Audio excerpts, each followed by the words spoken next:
It's a Minimalist Monday edition of Optimal Living Daily, episode 1515, 10 Minimalism Tips to Kickstart Your Decluttering by Anthony Ongaro of BreakTheTwitch.com, and I'm Justin Malik.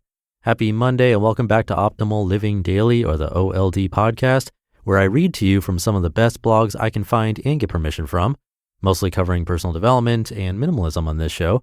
We cover a bunch of other topics in the Optimal Living Daily podcast network, which includes 4 other shows. Definitely subscribe to those if you like this one.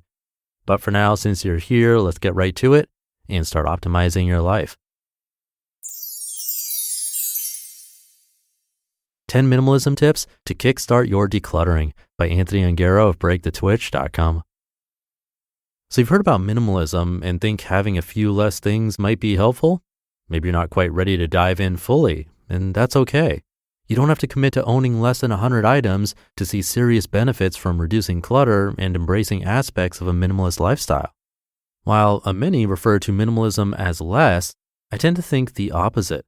Minimalism is about more free time, more of the things I'm passionate about with the people I care about. If you're ready to give it a go, all it takes is some effort and a little intentional time, and the results will be sure to follow. Here are 10 minimalism tips to kickstart your decluttering process. Number 1, start small, start now. The benefits of minimalism can start from the very first thing you decide to let go. Don't expect to do everything at once or make massive progress in a single day. Start out by taking small steps in the right direction, and the results will build. Find 1 to 2 things that you want to get rid of and make it happen. Remember, it's a marathon and not a sprint, but start today. Find one thing as soon as you finish hearing this article. Number 2, each successful decision you make will build confidence. By starting small, your ability to make confident decisions will increase exponentially. An unexpected result of this for me was an increase in self-confidence as well. As we learn to disconnect our own sense of self from the things we own, it empowers us to consume less and live more. Each time you successfully decide what is important in your life and what is not, you'll make that decision faster and with more confidence than ever before. This makes the process easier as time goes on. Number 3, start with yourself. Don't try to convince others. The best way to begin seeing the benefits of minimalism is to start from within. Be a living example of the satisfaction that living with less clutter can provide, and others will follow. Avoid jointly owned or shared items as you begin making decisions about what will stay and what will go. This can be difficult when living with a spouse, long-term housemates, or other shared living situations. There will come a time when those things should be considered, so cross that bridge only when necessary. Number 4, it gets worse before it gets better. Keep going. A big part of the reason I suggest starting small is to avoid complete overwhelm. If an explosively full closet is emptied out and the contents placed out in the open, it will seem as though everything is worse than when you started. All of the clutter will now be visible and may cause a good deal of stress. At some point, emptying out that closet to organize it will be necessary. Just know that if it seems like things are worse than when you started, it's because you're facing your clutter problems head on. It takes courage, motivation, and dedication, but know that it does get better. Number 5, if you get stuck, move on to something else.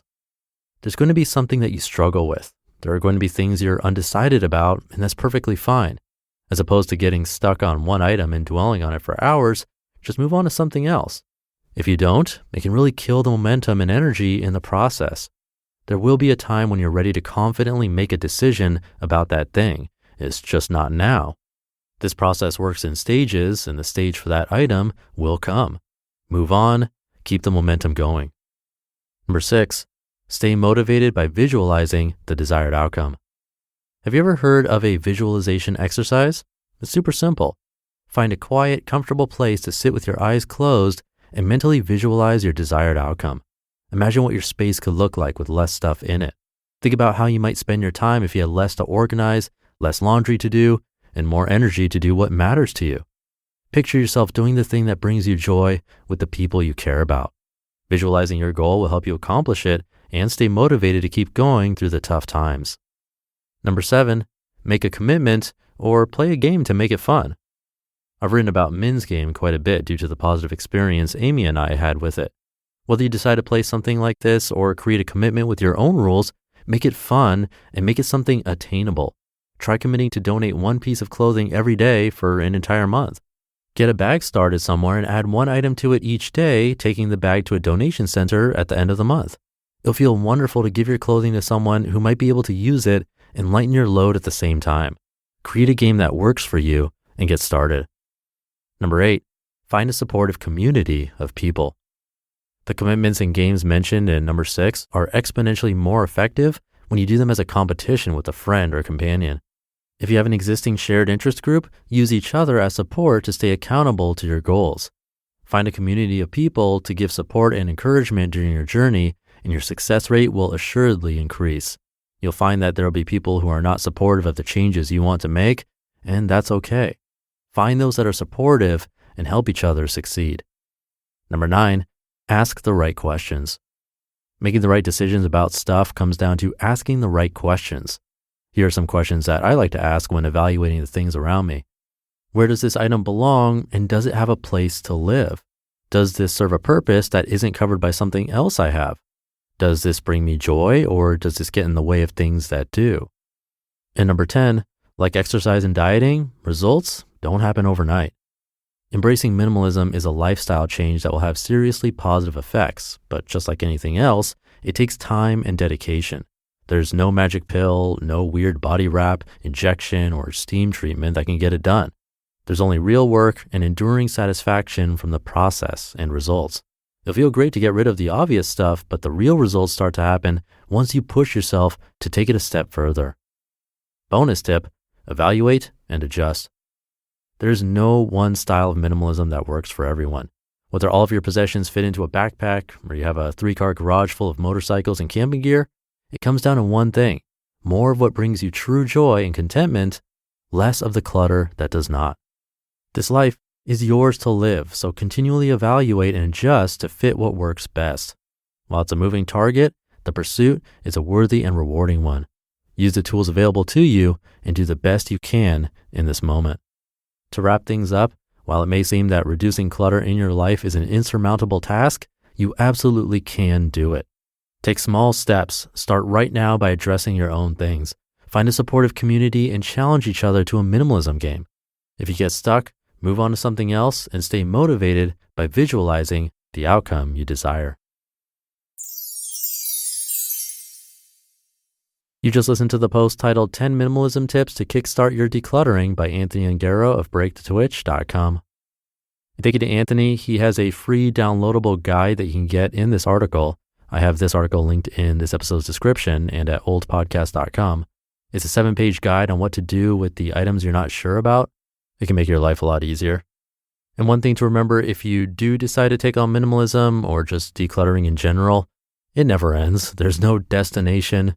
A frequent question I see is something like, when did you feel like you finally reached the point where you're happy? And that's a trap we fall into with pretty much everything in life. Like, oh, I'll be happy once I get that 6-figure job or that promotion or that car, or I reach a certain weight or start working for myself. But that's not how it works. There is no I reached happiness level. We're always striving to go further. So it's a constant thing. And it's important to find joy in the actual journey, not always seeking a destination. Just my 2 cents. I'll leave it at that. Hope your week is off to a great start. Thank you for being here and listening to me and for subscribing to the show. And I'll be back tomorrow reading to you where your optimal life awaits. Hey, this is Dan from the Optimal Finance Daily podcast, which is a lot like this show, except more focused on personal finance. Justin handpicks the best posts he can find from blogs and authors like Ramit Sethi, Mr. Money Mustache, and more, and I read them to you 5 days a week. So if you enjoy this podcast, come on over and subscribe to Optimal Finance Daily too. And together, we'll optimize your financial life. You've been listening to Optimal Living Daily. Be sure to hit the subscribe button to stay up to date on each new episode and head to oldpodcast.com. That's OLDpodcast.com for a free gift as well as more actionable tips and resources to help you maximize your potential. Thanks for joining us, and remember, your optimal life awaits.